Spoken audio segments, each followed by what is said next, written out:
वक्त की आखिरी चिट्ठी। शाम का वक्त था। आसमान पर बादल ऐसे फैले थे जैसे किसी ने जानबूझकर धूप को ढक दिया हो। हवा में हल्की ठंडक थी, लेकिन आरव के सीने में अजीब सी जलन थी। वह रेलवे स्टेशन के पुराने बेंच पर बैठा था, वही स्टेशन जहां से उसकी जिंदगी ने कभी एक नया मोड़ लिया था, और वही स्टेशन जहां से सब कुछ बिखर भी गया था। आरव ने अपनी घड़ी देखी। 10:10।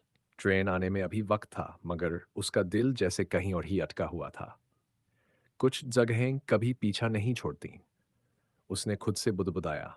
उसी वक्त उसकी नज़र ज़मीन पर पड़ी एक पुरानी सी चिट्ठी पर गई। पीली पड़ चुकी थी, किनारे थोड़े फटे हुए, लेकिन नाम साफ लिखा था, आर्व के नाम। उसका दिल जोर से धड़का, हाथ कांपने लगे। ये यहाँ कैसे? उसने चारों तरफ देखा, कोई नहीं था। सिर्फ दूर से आती ट्रेन की आवाज़ और पास खड़े चाय वाले की केतली की सीटी। आर्व ने चिट्ठी उठाई। कागज ठंडा था, मगर एहसास बहुत गर्म। वह उस लिखावट को पहचानता था बहुत अच्छे से। आन्या। उसका नाम सोचते ही आंखों के सामने वो मुस्कान घूम गई, जो हमेशा दर्द छुपाकर हंसती थी। आर्व ने चिट्ठी खोली, सांस रोके, जैसे अंदर की हवा भी कुछ पढ़ना चाहती हो। अगर तुम ये चिट्ठी पढ़ रहे हो, तो इसका मतलब है कि मैं तुम्हारे सामने नहीं हूं, कभी हो भी न सकूं। आर्व की उंगलियां कांप गईं, आंखें धुंधली हो गईं। नहीं, ये मजाक है, उसने खुद से कहा, मगर दिल जानता था ये मजाक नहीं है। आरव, तुम हमेशा कहते थे कि वक्त सब ठीक कर देता है, पर सच ये है कि वक्त सिर्फ सब कुछ बदल देता है, ठीक नहीं। एक बूंद कागज पर गिरी। उसे समझ नहीं आया, वो बारिश थी या उसकी आंखों से गिरा कुछ। स्टेशन पर अनाउंसमेंट हुई, ट्रेन नंबर 207 कुछ ही मिनटों में प्लेटफॉर्म नंबर 2 पर आएगी।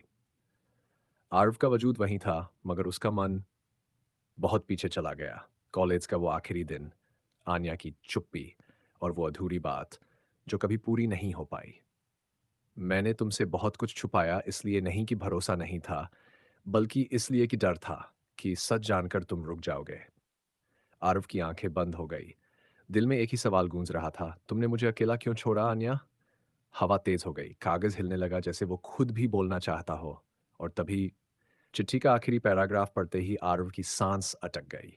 अगर किस्मत ने साथ दिया, तो अगली चिट्ठी तुम्हें उस जगह मिलेगी जहां हमने आखिरी बार झूठी मुस्कान के साथ अलविदा कहा था।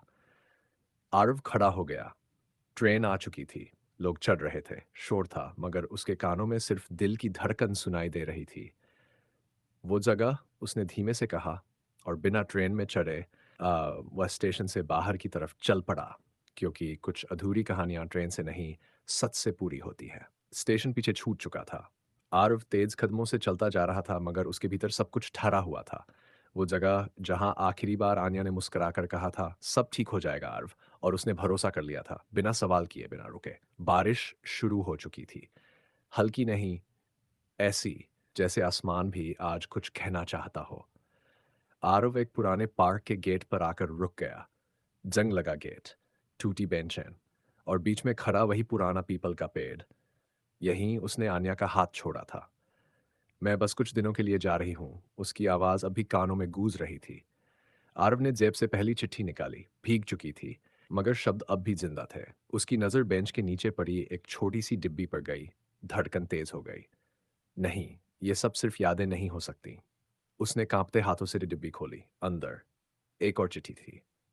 तुम आ गए, मुझे पता था। आरव बैठ गया, पैरों में जैसे जान ही नहीं रही। इस पार्क में तुम हमेशा लेट आते थे, और मैं गुस्सा दिखाकर भी खुश हो जाती थी। आज मैं चाहती हूं कि तुम देर से नहीं, बल्कि सही वक्त पर पहुंचे हो। आरव की पलकों से आंसू बहने निकले, खुलेआम, बिना शर्म के। आरव, जब डॉक्टर ने कहा था कि मेरे पास वक्त कम है, तो सबसे पहले तुम्हारा चेहरा सामने आया था। मैं तुम्हें टूटते नहीं देख सकती थी। उसके सीने में कुछ टूट कर गिरा। तो ये सच था, उसकी आवाज भीग गई। मैं चाहती थी तुम मुझे एक याद की तरह याद रखो, एक दर्द की तरह नहीं। लेकिन शायद मैं गलत थी। बारिश तेज हो गई, पेड़ के पत्ते जोर जोर से हिलने लगे। मैं हर रात ये सोचती थी, क्या तुम मुझे ढूंढोगे, या वक्त के साथ मुझे भी भूल जाओगे?